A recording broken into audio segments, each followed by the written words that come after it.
Bonsoir à toutes et à tous. Voilà une petite vidéo sur le thème l'illusion d'être séparé de ce que nous sommes véritablement, c'est-à-dire de la lumière créatrice, densifiée, je dirais matérialisée. Voilà. Et ça, disons, c'est l'erreur qui provoque chez les hommes autant de souffrance, autant de malentendus et autant de conflits, que ce soit entre soi et soi, dans le couple, dans le groupe, entre les pays, au niveau mondial. Ça, c'est une erreur qui vient de je ne sais où. Bon, la Bible parle de la chute de l'homme, enfin, en tout cas, il y a toujours une question de séparation. Séparation.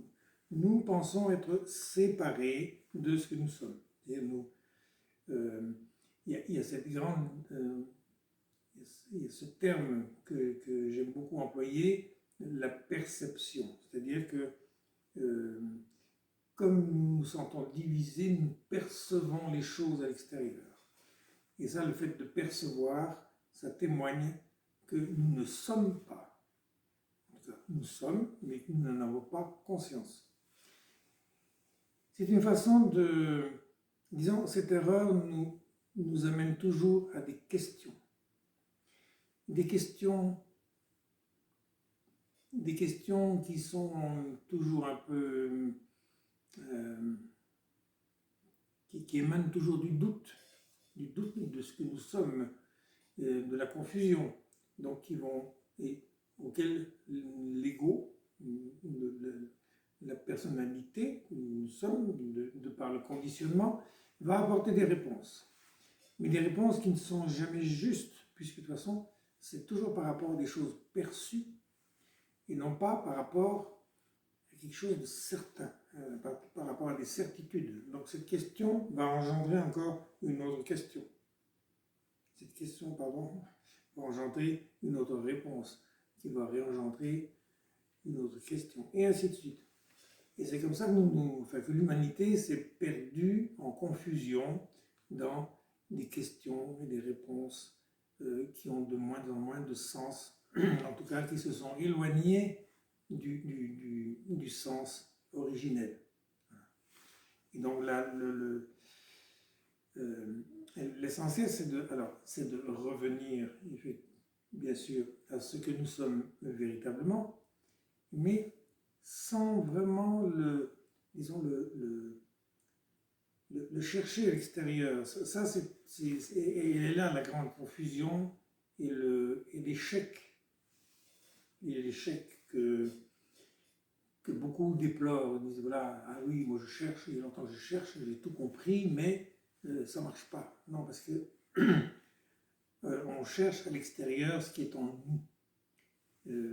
Et même si on cherche très sincèrement en nous, par des moyens extérieurs, là, ça ne fonctionne qu'à moitié. Ça veut dire que ça ne fonctionne pas du tout. Ce qu'il ne faut pas oublier, c'est que déjà notre corps, toutes les fonctions de notre corps, notre pensée, notre digestion, en fait, tout ce qui constitue notre corps vient de cette lumière. Moi je l'appelle lumière, appelez Dieu, comme vous voulez, mais vient de cette dimension créatrice, de cette dimension que je qualifierais de immobile, mais qui possède ce pouvoir créateur. Et donc, notre corps est déjà la manifestation de cette dimension. Donc, le simple fait de croire que nous faisons des choses, il y a une grande différence, il ne faut pas confondre faire et créer. Nous faisons toujours des choses, mais nous les faisons pourquoi? Pour combler un vide que nous ressentons au fond de nous. Le faire vient du vide, vient du vide et il est le faire a été établi dans cette erreur pour combler un vide ressenti. La création vient de la plénitude. La création, le fait de créer, se fait dans la sérénité, dans la plénitude, dans la complétude, dans l'entièreté. Il n'y a plus de doute, il n'y a plus que certitude. Le faire, c'est le doute. Je vais faire ça et peut-être bien que ça va me remplir. Quand je crée, je n'ai pas besoin de me remplir. Je suis déjà plein, je suis déjà rempli. Alors, un des problèmes, par exemple, c'est que comme nous avons perdu, l'humanité dans son ensemble, mis à part bien sûr les gardiens, qui gardent voilà, cette notion de pureté. Et, nous avons perdu cette conscience que nous sommes des créateurs en puissance. Et de part, bon, que ce soit, je ne critique rien, mais religion, enfin, voilà, nous prenons pour des petites choses. Et ça, c'est bien regrettable, alors que nous sommes des créateurs en puissance. Quand la Bible dit, par exemple, que nous avons été créés à son image et à sa ressemblance, je dirais plutôt que nous sommes de sa pensée et que nous en avons les mêmes qualités. Ça nous convient mieux, parce qu'une image, c'est toujours une icône, c'est quelque chose d'extérieur. Une pensée, une qualité intérieure, ça me convient mieux. Et donc, comme nous sommes créateurs, et d'ailleurs, il n'y a pas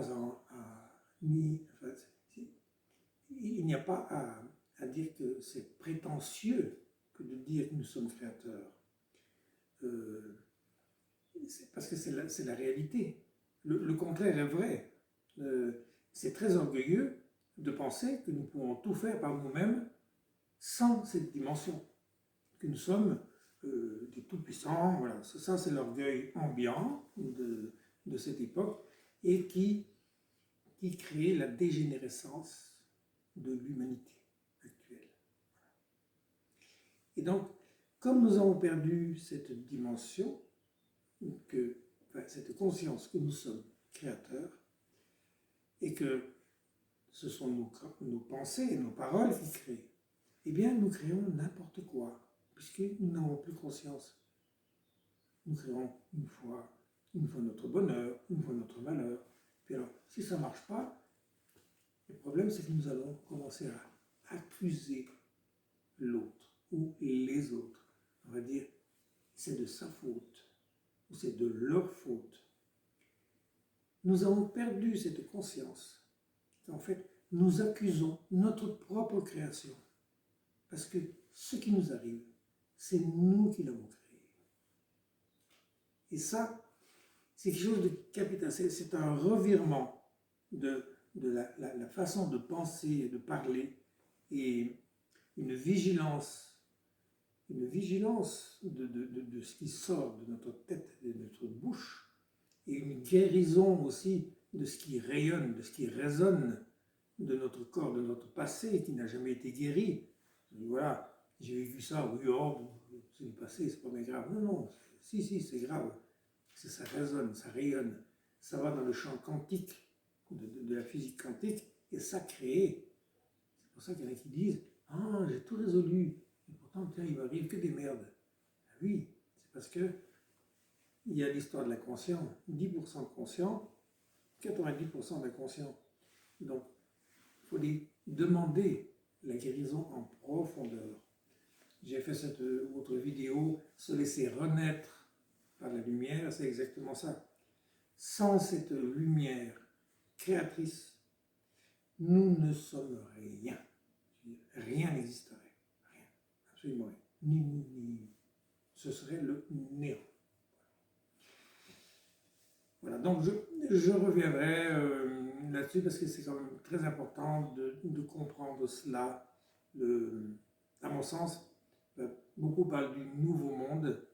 Le nouveau monde, il commence par là. Je dis, il commence par retrouver la conscience que nous sommes des créateurs en puissance et que nous nous plaignons souvent de ce que nous avons créé nous-mêmes.